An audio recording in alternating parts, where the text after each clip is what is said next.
Is Ngaba still there? Yeah, but I can't see him now. I think he's supposed to be there. So yeah, while we wait for Naba, I think it's very important to just like reflect on the things that you have talked about, and I think even I am learning a few things for the first time, which don't necessarily only apply in job interviews. So even if when you are volunteering in your communities, like you said, you can go whenever you need to. Let's say you go to meet the mayor or something. I think that all of what you have said will apply fully. I mean, tie your dreadlocks if you have, make sure your hair is neat and combed, dress well, definitely do not smoke, and yeah, be presentable. And also, it was very cool the thing that you talked about, that your ID number already contains such information like are you male and or female and so forth. So there's no need to repeat it. And as well, what I've seen with myself as well, when you look at CVs, the shorter the better. So yeah, I think those resonated with me. So it looks like we have Naba back. So Naba, will just hand over to you. Hi everyone. Hey, my phone just switched off, my man. I'm new to these webinar things, and yeah, forgive me for the lag, guys. Normally I'm a slow person, but today it's just the internet connectivity. So as Neo was saying, I'll just continue with the work readiness, and then the first point that you'll notice that Neo mentioned was the must-haves that you must have after matric, right? But I feel like there's actually something that you must have even before matric, and that is what? It's a personal brand. I've forgotten to share my screen, guys. I'm in a bit of a rush. Just give me a second so that I can hop onto my presentation. Can I just get a confirmation when my screen is coming through to you guys? Yeah, can you guys see the presentation? Yes, we can. Okay, perfect. I've just started to play it. Let's just wait for it to start. But as I was saying, I think the first thing that you must always just focus on as an individual is actually your brand. So, I mean, typically when we're talking of a brand, what normally you would think of is your Mercedes, your Nikes, your Adidas, and those are just clothing brands or car brands or anything like that. And you've never attached it to a person, typically speaking, right? However, you as a person also can have a brand. And what a brand basically illustrates is, in terms of its definition, what it is actually is, it's the conscious effort by an individual of crafting an identity that the employer is going to be able to further identify them with, and thereby positioning themselves. Né? And then it is also about elevating your credibility and differentiating yourself from the others. Né? So to ultimately advance in your career, that's the whole purpose of it, as well as to also increase the circle of your influence, as well as to have a larger impact. Né? So what that really highlights is all your brand is really about is what are you known as by your employers, by your peers, by your community at large. Né? So Neo did mention being active in your community, right? And if you are active in a good manner, people around you could actually end up becoming references of who you are and what it is that you stand for exactly, what it is that you do. Neo did mention hustling, for example. If you are known as Lamchita or that guy who sells ice lollies by the corner of the robot, that is actually a personal brand. And then we can also even take it even further to, if you're known as the guy who's always jogging and keeps a healthy and active lifestyle, that is actually part and parcel of your brand. So when it comes to the workplace, what it is that you actually always try and push is, firstly, to be a reliable individual. Secondly, to always come through when you say that you're going to do something. So deliver on whatever it is that you promise to deliver on. And also your appearance is also something. Are you neat when you're around the workplace? Do you look scruffy or not? Or do you look out of sort or out of place when you are at the workspace? So that's something that you should also actually also focus on. Né? So now, why exactly is this important? So first and foremost, it can obviously always help you find a job. So as I mentioned, if you are known as a certain type of person, and we know that at Harambee they need a certain person, you are probably the first person that I'd think of.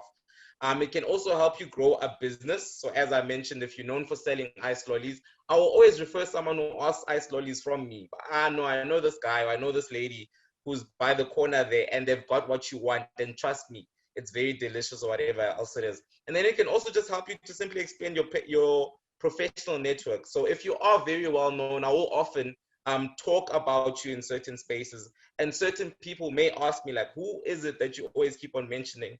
And can you actually help me connect with this person? And that is how you exactly expand your professional network. Né? And then the next thing, so we can also use social media to actually expand our personal brands, right? And now, typically speaking, you know how in the workplace you're always told, please avoid social media. But social media is actually quite a tool that we can use to expand our personal brand. And so the first thing about it is, firstly, it's quick. So it's literally at your fingertips these days. Everyone's got a smartphone. So you can literally go on Facebook, you can literally go on Instagram, and you can reach millions of people depending on your influence in that space. And then also it's also gonna help you keep it also helps for you to keep engaged on your social media profiles, right? So whatever it is, or whatever message it is that you are trying to push or convey to the outward world, it's something that you must constantly engage on your social media, okay? And then how this can actually help is, if you think of your typical influencers these days, I'm gonna mention Instagram. You know certain people for certain things. There are those people that we know who are good clothing ambassadors. There are those people who are fitpreneurs these days. So as Noah mentioned, your people who are selling Avon, there are people who distribute Herbalife, and there are other brands that they associate themselves. And it is through their social media reach that they were identified to do some of these things, right? So now let me just quickly take you through some do's and don'ts on your social media. So the first one is always just be polite and be professional. So you will know that we are always told at home that respect will always take you far. So being polite is almost a way of just showing some respect, some form of respect to your peers, your elders, whoever it may be that you are engaging with. So always just be polite and professional. And then secondly, always just be active. So constant engagement will lead to more numbers. In any case, whatever form of social media that you are on, it'll lead to your reach actually increasing. And then also just keep your profile updated so that you always know what it is that you are up to. And those who are interested in what you are currently doing, or whatever it is that you do, are always able to know what it is exactly that you're currently doing. And then when it comes to don'ts, so the first thing is, do not share your personal details. Né? So don't share stuff like your ID number or your ID. Don't share any of your banking details. As these days, internet fraud especially, is something that's very common. So you should really avoid sharing those things on your social media. And then controversial content. So I'm sure all of us have heard of a few examples, or a few people who went from being socialites, and after one post literally were blacklisted, if I could call it that. So watch what it is that you talk about and avoid controversial topics. Né? And then being disrespectful always just land you in a bad position in terms of how we perceive you as the public. And then also creating hoax accounts. So by hoax accounts is literally taking someone else's picture, someone else's identity, and taking it and using it as your own to do malicious damage towards that person's either reputation or to commit some act of fraud. This can easily land you in jail. So please do avoid doing such things. Né? And then we can also just move on to the last thing that I just wanted to touch on is just a plug for you guys. Né? So we have a platform. It's called SA Youth. Né? So it's a data-free website that Harambe is managing currently. And then it's called sayouth.datafree.co. And in the name, it actually says it all, guys. It's for our youth between the ages of 15 to 34. And then it costs nothing. So the data free there does illustrate that logging on and registering on the site is something that will be free for you. Né? And then after registering on the site, please do note that you may receive a call from Harambe, depending on the information that you put on there, and we may just need to know a bit more about you. So we do really like to know a lot about the people on our network, so that's why you will get this call. And then afterwards also, another thing that you can do on the website is actually view and apply for opportunities. So when we're referring to opportunities at Harambee, we're not just talking about working opportunities, but we do know that people are always looking to upskill and improve themselves. So there are also those learning opportunities that you can access there. All right. And then also, you can also access other various work-seeking resources, right? So Uneo did mention hustling. Né?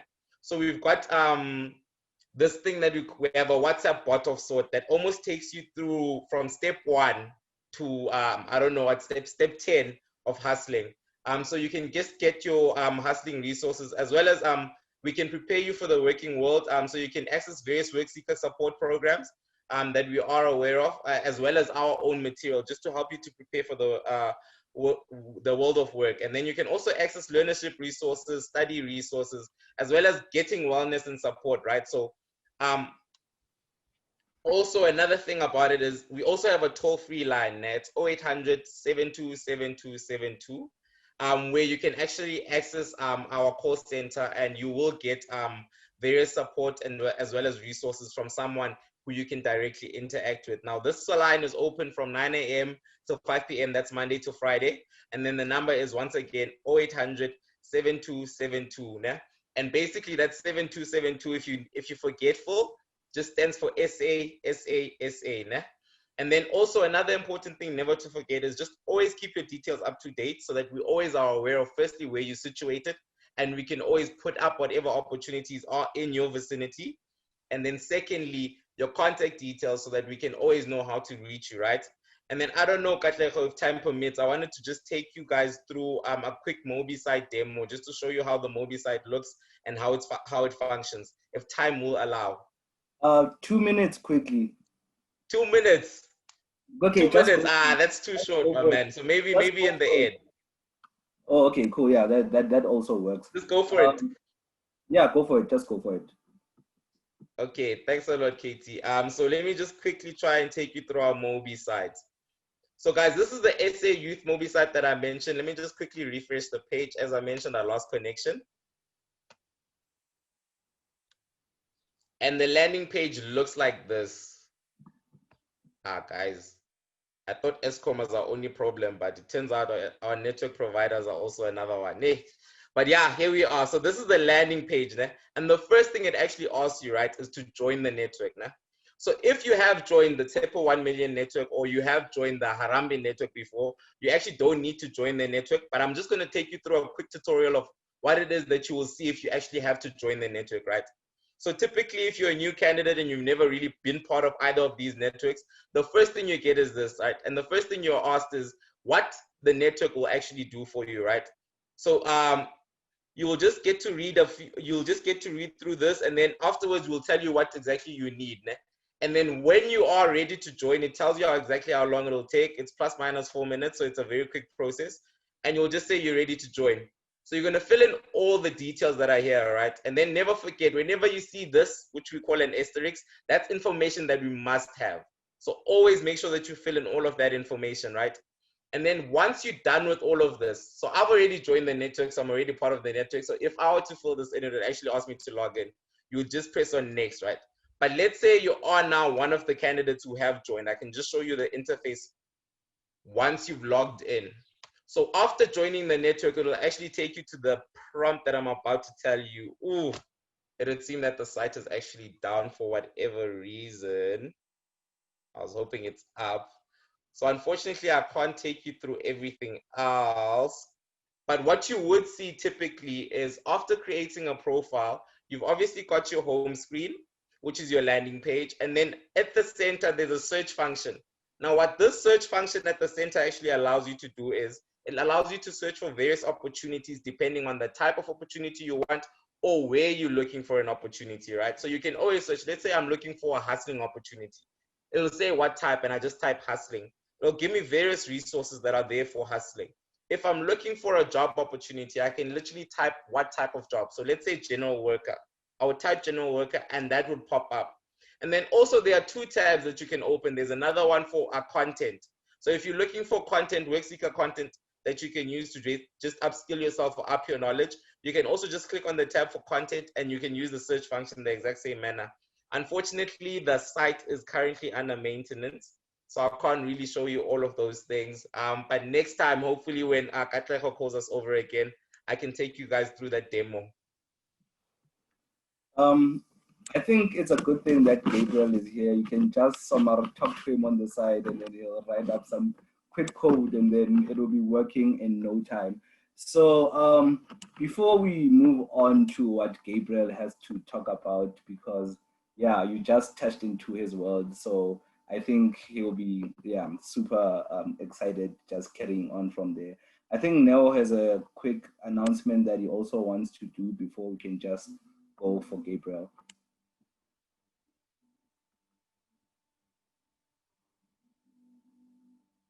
You are muted, Neo. Can you hear me? Yeah, perfect. Okay. So, Ngaba, I think Ngaba will take care of this one. Ngaba, the Geo YN, can you please give them information of how is it going? See the big smile there. Leo, you're actually putting me on the spot right here, right now. Can you perhaps just do it at the end? Cool, perfect, works for us. So I just want to say quickly, guys, make sure you put your questions in the comment section and also comment, and also, yeah, just let us know what you think about all of these cool initiatives and ideas. And as well, don't forget to do the post-webinar questionnaire. It's important to us to understand that, are these useful? Is there a way that you prefer for us to do them? Is there more information that you're looking for? Do you want to see Neo, Ngaba, and Gabriel every week, maybe? So yeah, just let us know what you're thinking. So make sure you fill in those questionnaires. Very, very, very important, guys. And for those that are watching in one screen, like if there's many of you and watching on one screen, just get your whoever that's facilitating or whoever that's providing the Wi-Fi for you to just help you fill in those questionnaires. Super, super important to us, guys. So next we have Gabriel Kasim.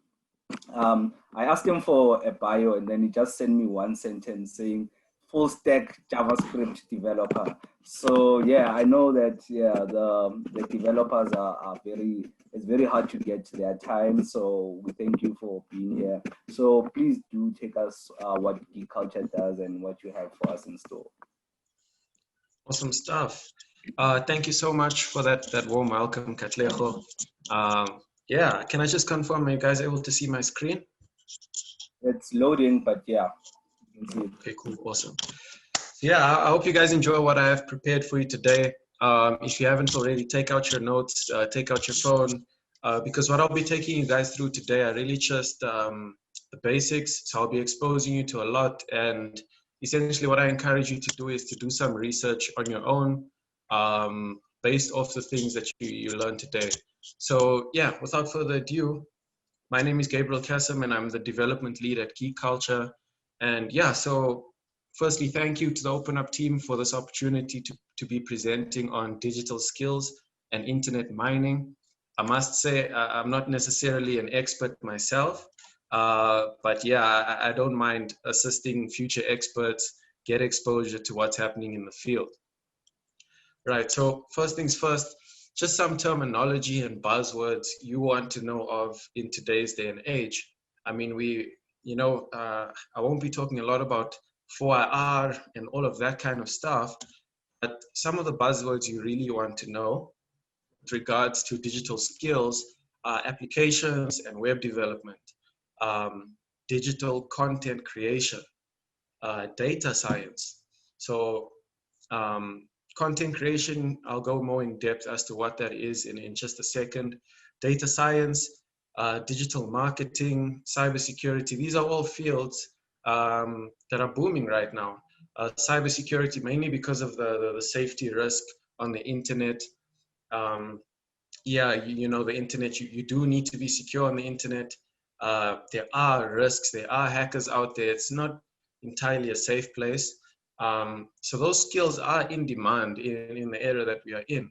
As for data science and digital marketing, these are jobs that exist today that did not exist 20 years ago, that did not exist 30 years ago. These are only jobs that exist today due to essentially the world we live in, and we live in a digital world.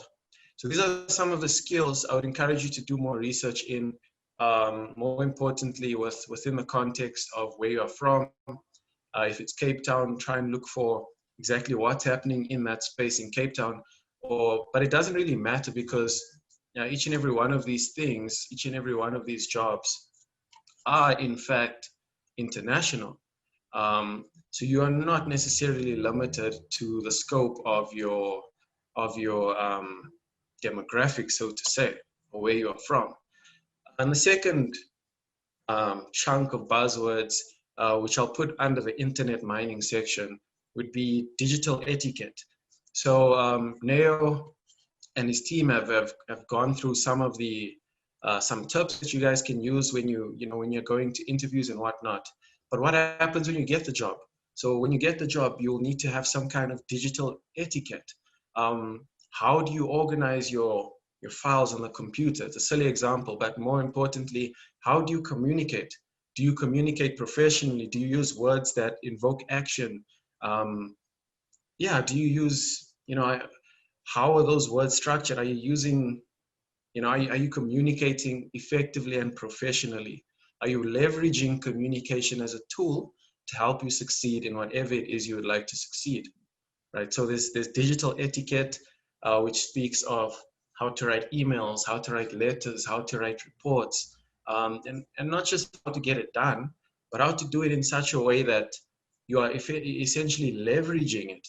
So you don't want to just, create something and spit it out and have it done. You want to do it in such a way that enhances your brand, right? You want to essentially represent yourself in a professional manner, right? And the second term there is conference calling, which we'll go into, but essentially this is a conference call. Then there's digital courses, which we'll go into, data collection, link management, task management, digital funding, digital document management, and analytics. And the list goes on. But with regards to the two main sections I have here, digital skills and internet mining, the digital skills part speaks of what skills do you have that you can render essentially to essentially be able to, how can I say, to have a job. But even, these skills are so in demand that you don't necessarily have to have a job. You could have a gig, and these skills could bring you clients, they could bring you work, and you could work from home, you could work from wherever you are with an internet connection and a computer. Whereas the internet mining section speaks more of the tools and the technologies that are availed to you that you guys can start making use of to extract insights from the work you are putting in. More on that in just a second. So I quickly want to talk about the internet economy. So you guys probably know we live in a digital world. We live in, there's the fourth industrial revolution, but I like the term internet economy. And you can go and Google this in your own time. But essentially, the internet economy is an economy that is built upon digital technologies. So unlike in the past with the second and third the first to third industrial revolution, the economy was essentially in those times powered by essentially the product of that industrial revolution, right? The first industrial revolution was mechanization, mechanics, water power, and more importantly, steam, the invention of the steam engine. The second industrial revolution spoke about mass production, assembly line technology, which is all in the realm of manufacturing essentially, and electricity, right? And then the third was computer and automation. So this was the very early stages of computers, automation, etc. But essentially, the types of content we had before the fourth industrial revolution were mainly scientific discoveries, scientific content, so commonly expressed in the form of experiments and papers that the scientists wrote. And then we had the whole steam revolution, And then we had, like I say, mass production, and you could kind of call that the era of appliances. Now we live in a digital economy, right? So this is this odd world where we kind of immersed in the cyber realm, so to say. And essentially, what we work with now in the day and age that we live in is digital content, right? So at its core, any form of digital content is either image, audio, video, or text. It's either, you know, some picture that you see on Facebook, Twitter, Google, WhatsApp. Same goes for audio. It can be on SoundCloud, what, video, YouTube, Vimeo, Netflix, whatever it may be. And then obviously text. Text could be a blog, it could be a message. And I'll go more in depth in just a second, but at its core, there are only 4 of these content types, right? But these content types can be expressed in multiple forms. Text content in the form of code can be expressed in an app. Text content can be a blog. Video content, well, it's video. It can be 3D video, it can be MP4 video, stuff that you find on YouTube, whatever it may be. Audio, it can be a song, it can be a podcast, it can be a voice note. That's content. And I'll come back to why this is important in just a second. And then you have books, which are also forms of content in the case of an ebook, and posts, be it on social media or you know, whatever tool you use for communication. Those are all forms of digital content. Now, I hope I'm not speaking too fast, but essentially, this is just a quick intro into what exactly digital content is, right? So now comes to the second part. How do I start to extract value in this digital age, this internet era, right? So what is that process? So how do I mine? Well, first step in the process is content creation. So you need to create a video, write a blog, you need to write some code, you need to take some pictures, you know. That's all a form of content creation. Maybe you'll edit, whatever it may be. You first need to create that content. Now that first step is crucial, but it's not the final step, right? Because that's still on your local machine, and maybe it's on a memory stick, whatever it may be. You've only built it, right? So second step then would be to post, upload, and share. In other words, to publish it, right? So unlike in the build process, where you have your content, but it's only on your local machine, in the second step, the publishing part is where your content is made publicly available on the internet, which means that anybody with that link or who is able to access that post or that upload or what you've shared is able to see it. And that's really where it's at, because you can have all the content you want on your local machine, but until you post it out there, you will never know what the world thinks about it. You will never meet that person who really resonates with your content, right? In the case of community development, you know, you can have a event that you've planned and you've created the posters and you know who you want to work with and whatnot, but until you share it and you have it publicly out there, it is still stuck on your computer, and the world will never really know about it, right? So next part, so we have the build, and then we have publish, and then the next part would be to measure, right? So you can measure it however you like, but commonly speaking, you'll probably measure it in the form of a view, a like, engagement in the form of a comment, perhaps a retweet, clicks. So if people are clicking on your link, they're visiting your website, those are things you can measure. If it's streams, if it's listeners, those are all things you can measure. And essentially those are insights. And this is really where the mining takes place, because you've created your content and now you've shared it out there, right? Which is the first step in the right direction. But in order for you to extract value, in order for you to know what your next move is, You want to be able to measure the things that matter to you, and then you want to act upon that. So in this measure/mine phase, you want to now look at how far your content was able to go, look at the reach, measure what people are saying, or essentially you want to document what people are saying. And then you want to use that knowledge to plan your next bit of content. So in the next step, you'll actually come back and you'll loop. This is a constant loop. Now you can't just go straight from here. You can build and then publish, build and then publish. But really the true value is in this measure/mine part, because that's where you're able to get that feedback where the community tells you, okay, cool. I see you've created a song that teaches me how to code. Okay, cool. Do you mind teaching me or creating a song that'll make it easier for me to learn how to edit? Or do you mind, well, let's say you create a video, right, where you teach others to code, but you don't know what you want to make your next video or what the next topic should be on. You can actually ask your audience and say, yo, what do you guys want to learn, right? And then that's that iteration/feedback loop. Because I mean, when you come back to your content creation or the building phase, you want to be building something better. You don't want to continually release the same content. You want to release stuff that people can engage with. Because I mean, we're not just posting all of these things for robots to read. We're not posting them for aliens on Saturn to read if they have internet connection there. I don't know.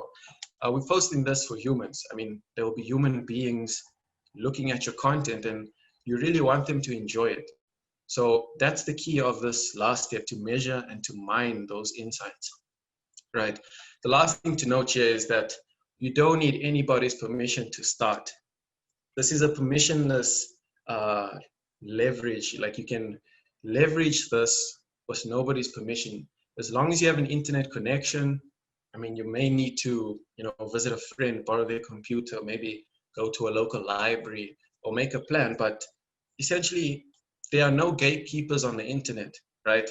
You don't need permission to start. You don't need petrol money. You don't need expensive equipment. You don't need a lot of knowledge. You just need to start. And the best way to grow is to start early, because the growth only comes once you've started. So if there's one thing you take away from this, it's that being on the internet and mining the internet, essentially, you don't need anyone's permission. You can literally, right now, as we speak, record a video on your phone that says, hi guys, this is my first YouTube video. Then go onto YouTube and post it. And just like that, you've published, and you can start measuring. Okay, so this is the process as I see it. The next thing I want to talk about is data economization. So how to monetize on digital content using digital platforms. So, these guys who are creating content, your YouTubers, your bloggers, how are they making money? Because they don't necessarily work for someone, but they are still able to continue after years. They are still able to continue creating content. Who is funding that, right? Some common ways that you can fund your content creation career, so to say, is the sponsorship model. So with the sponsorship model, you can get sponsors. You come up with some kind of agreement, and yeah, they will assist you however it may be. That will be stipulated in your agreement. There's crowdfunding. So crowdfunding is where you get funds from anybody, really. You can get it from family, you can get it from friends.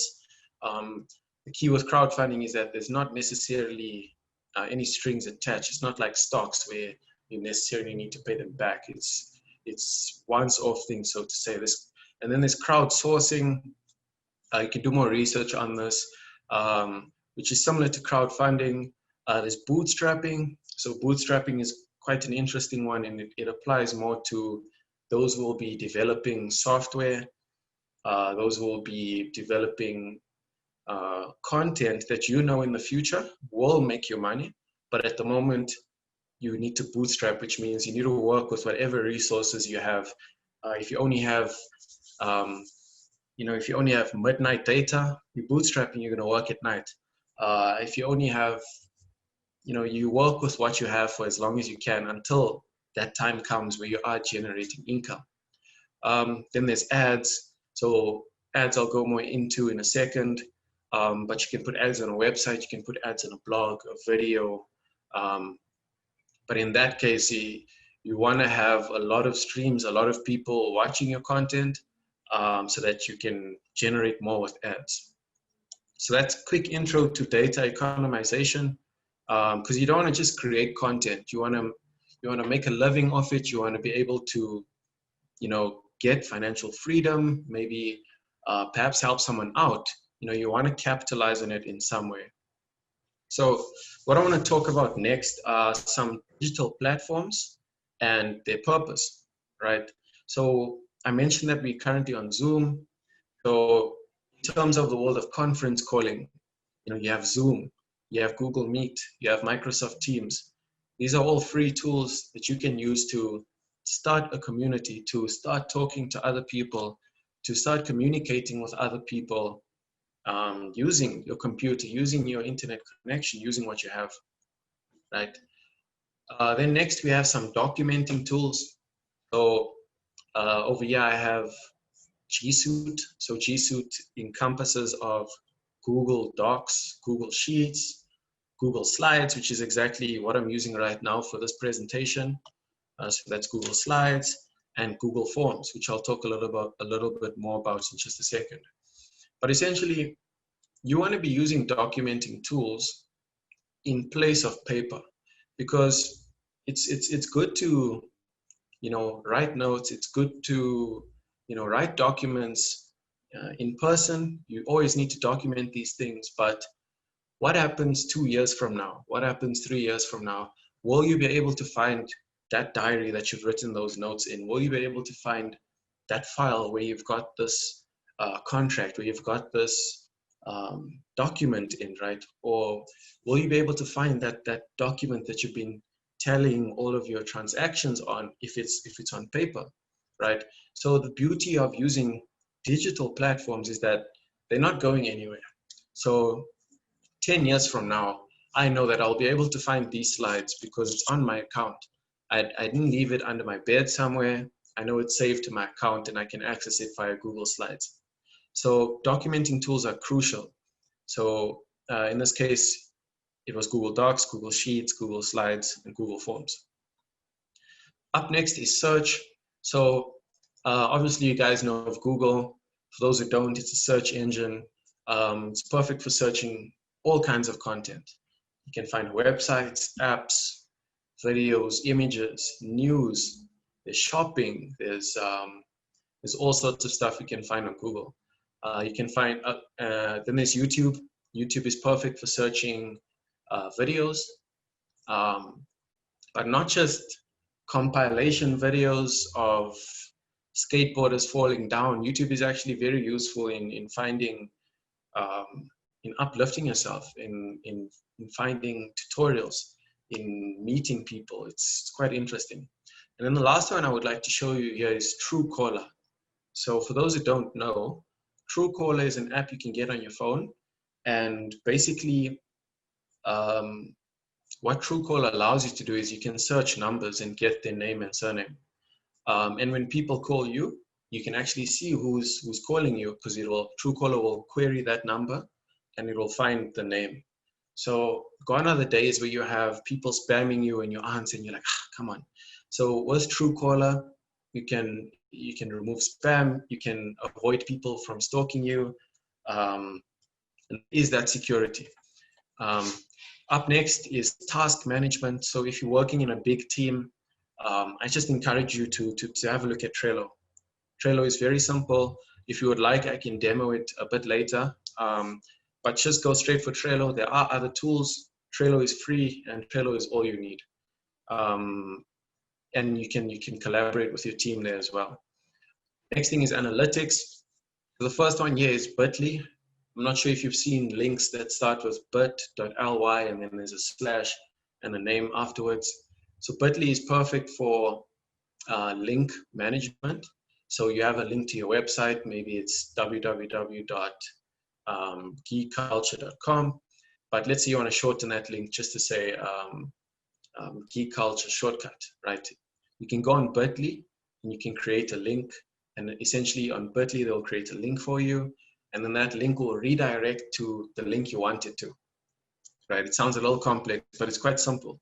The beauty of using Bitly is you can actually track how many people click on that link. You can track where they come from. You can see how many times people have clicked on that link. And it once again speaks on being able to measure, right? The next tool there is Google Analytics. This one is more for our developers, our app and web developers. This is a beautiful tool for tracking how people are working or how they behave on your app. You can track where they are from, once again, how many people visit your website, how many people visit your app. That's Google Analytics, excuse me. The next tool there is Power BI. So that's this guy over here, and that's perfect for data visualization. So for our future data scientists, our future data freaks, you want to learn Power BI, you want to download some data sets online and just create some visuals. You can create graphs, you can create all sorts of dashboards. There's really a lot you can do in Power BI. Up next is funding. So we spoke of some of the models, but up here, as you can see, I have Google Adsense and Google Admob. So Google Adsense is for adding ads to things like your blog, adding ads to websites essentially. But the thing to note with Google AdSense is that you cannot add ads to any website. You can't just create a random website and add ads. There are some rules to it. The content does need to be created by you as the content creator. So if you have a blog, that's a perfect use for Google AdSense. Then the second one there is Google Admob. So Admob is the same, quite similar to AdSense. The only difference is it's for mobile apps.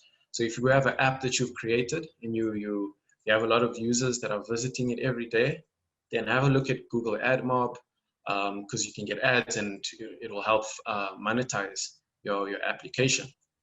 The next one is Kickstarter. Some of you may have heard of it, but Kickstarter is an excellent platform for kickstarting an idea. So basically on Kickstarter, you can upload a project. You can say, cool, I would like to build this future tablet. This is what my design looks like. This is the parts that are required. And I'm looking for 100,000 Rand in funding, right? And then what people can go, well, what funders can do is they can go onto Kickstarter. If they find your project, they can help fund it. It may be like you have your goal and you may have people giving a little bit, but over time, maybe 1,000 people fund you, then maybe all just give, what's that, 100 Rand, and then at the end, you've reached your target. And then the last one is Patreon, which is more popular today. So Patreon is a tool for creators. And basically, let's say you have a YouTube channel and you want to monetize your YouTube channel without ads. What you can do is you can create a Patreon account and you say, cool, hello guys, I'm a YouTuber. This is what my YouTube channel is about. And basically I need your support. And then on Patreon, they can pay subscription. So maybe you'll have a tier that says, okay, cool. If you pay me only 50 Rand a month, I will create content like this for you, or I will do this, and this for you. I'm not an expert in all of these. So like I say, take down these notes and do some research on your own. These are very cool platforms. And then approaching my last two. So over here we have data collection. Data collection is quite important. So you have the likes of Google Forms. Google Forms is an excellent tool for creating a form with questions, and it'll automatically create a dashboard with your responses, as well as a spreadsheet. And you can use this for sending out surveys to your community, sending out any kind of questionnaire to people you would like to collect data from. And the same goes for Typeform. And then lastly, we have online learning, which is my favorite part. It's my favorite part of this thing. So Udemy is a personal favorite for me. I think Udemy has played a big role in upskilling myself in the realm of development, software development. I paid 200 Rand for a course, and by the end of that course, I was so confident in what I've learned, what I had learned, and it's brought me this far. So honestly, Udemy, I really encourage you to have a look at some of the courses there. You can get a course on pretty much anything there.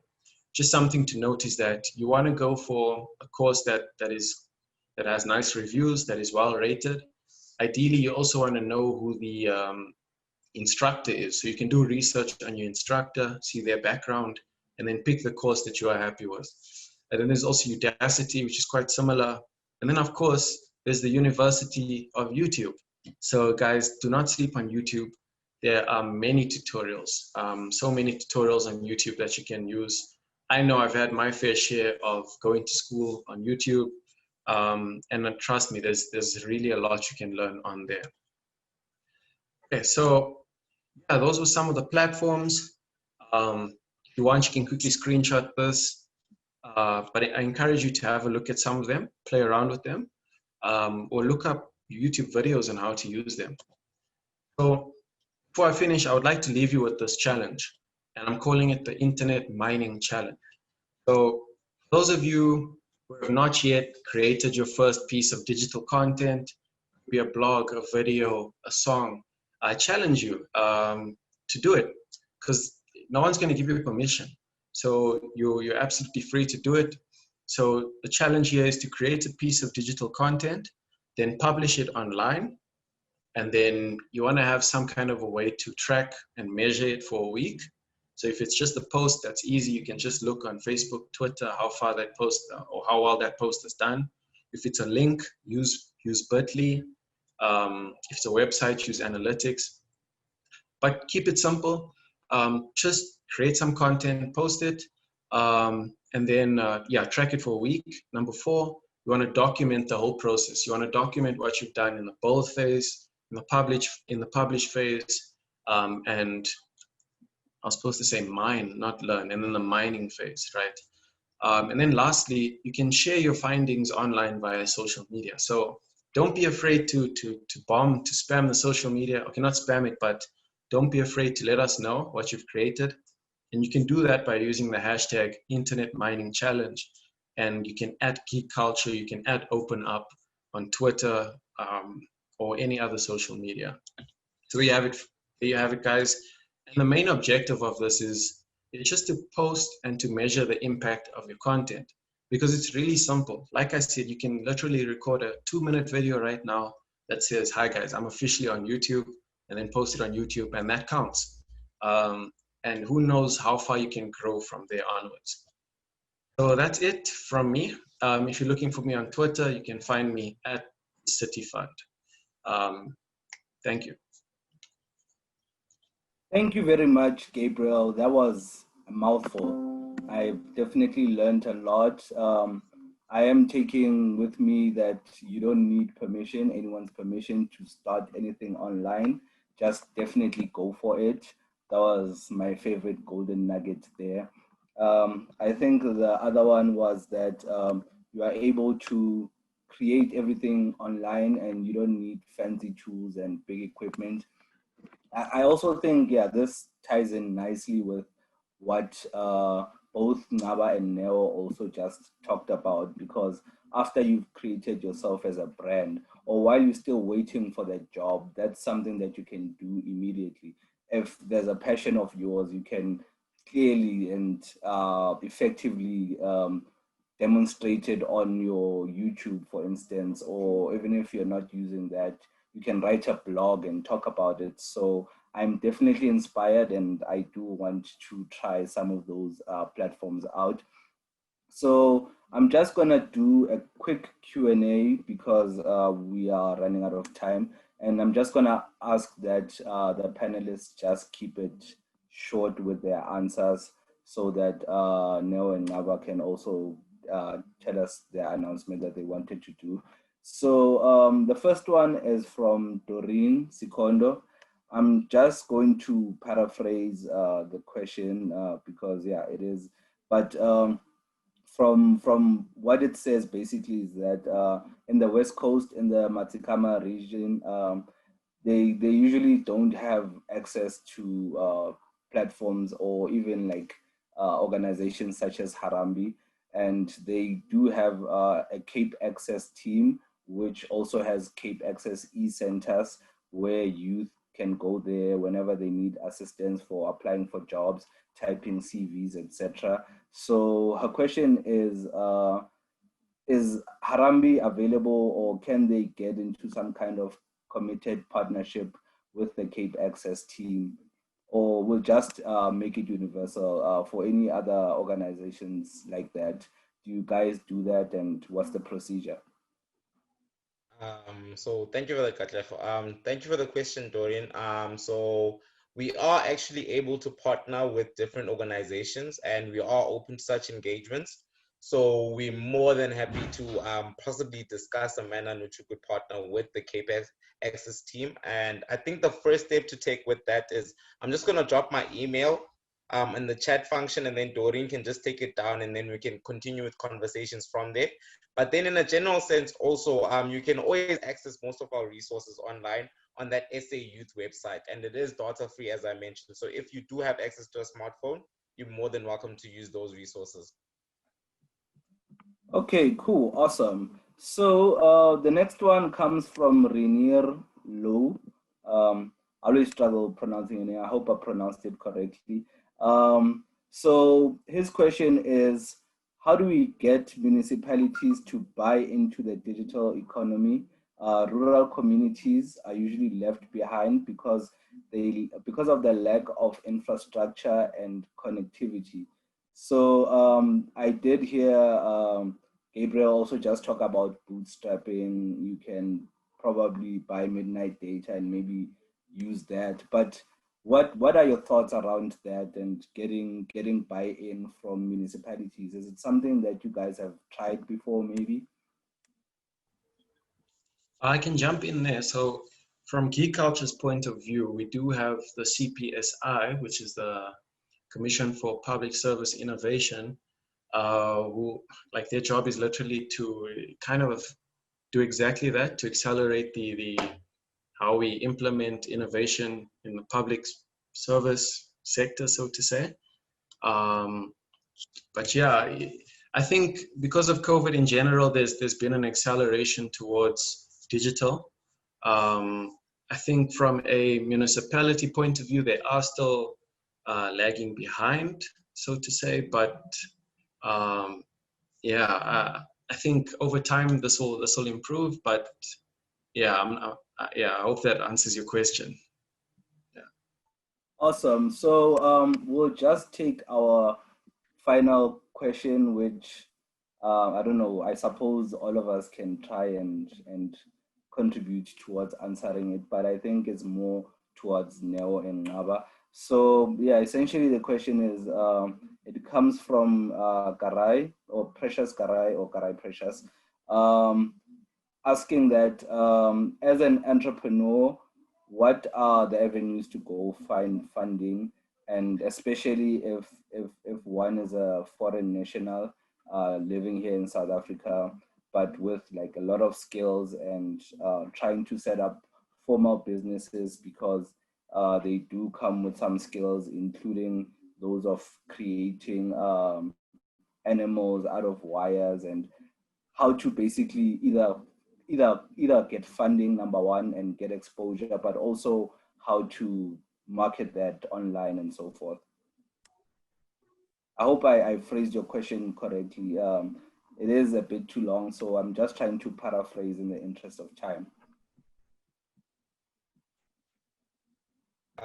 Okay, I don't know if anyone is actually willing to jump in, but like, so in terms of accessing funding, so as I've mentioned, SA Youth Network will list any opportunities that they are aware of. So if you want to access such funding or models or whatever funding entities, you can try and find them there. But then, as you did mention, there is a bit of a struggle as a foreign national sometimes, because funding is only open to the locals. So generally speaking, the idea that I've always had is, if you are looking at something and it costs too much, the first point that you start off at is, what can you do that costs less, that can generate you income? So you did mention something about wires and everything else.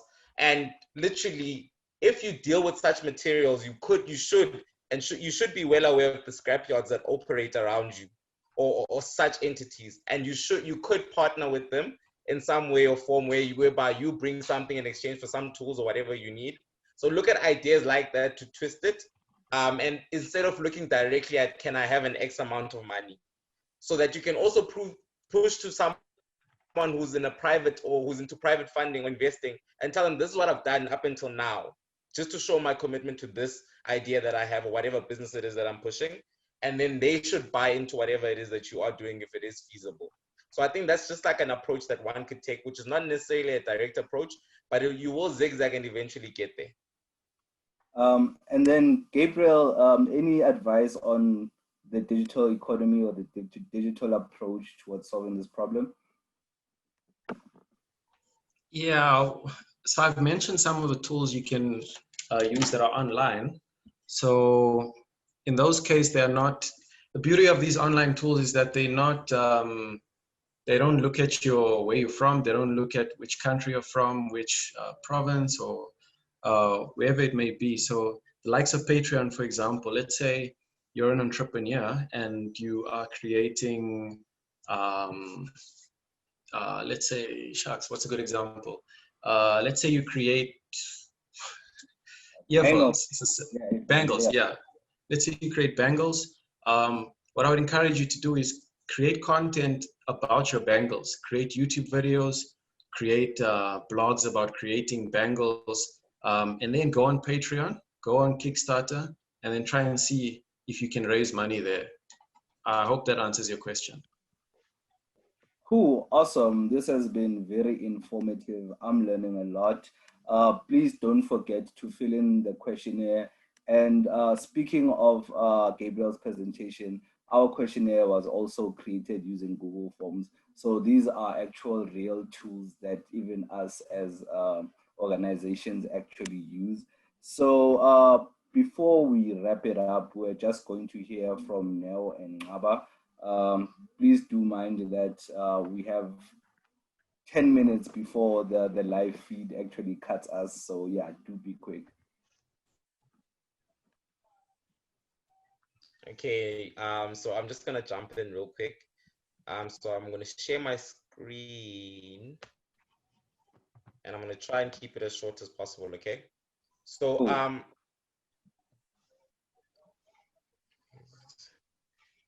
Okay, I don't know, I'm not gonna even switch it to the full screen. So basically, guys, what's happening starting on the 7th till the 10th, right, is the Global Opportunity Youth Network, which is basically a network full of opportunities or opportunity, people who need opportunities or people who can offer opportunities, right, where they convene, right? So basically what they're doing from the 7th till the 10th of December in 2020 is they'll be hosting a convening of sorts. And what they're basically focusing on during this convening is basically trying to voice or rather spread the word and activate the global youth network, opportunity network, right? And then so what you're going to get there is you're going to have a bunch of partners who engage as well as co-create, right? And then what we'll be doing is also celebrating youth contributions and innovations. And then also on top of that, we'll also share opportunity pathways as well as try and share some manners in which you can impact your community or the areas that you're around. We'll also reflect on the success of the last 2 years, as well as highlight the global partnership, bring attention to the global imperative, and also just basically call other organizations to action in the sense that we want them to be part of the global opportunity youth network, basically, right? And then this will be run, as I mentioned, on the 7th till the 10th.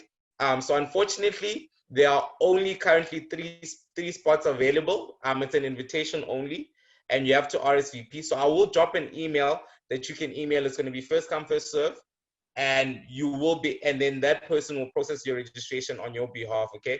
And then after that, this thing will be live streamed. So it will be shared on social media. I'll make sure to share it with Katlego. And then you can also just look at the live stream on YouTube. Ne?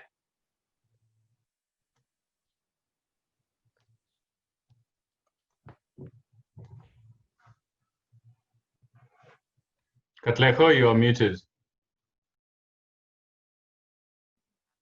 Oh, look who got himself muted, a whole host. So yeah, thank you very much, guys. This has been very informative. It has been amazing.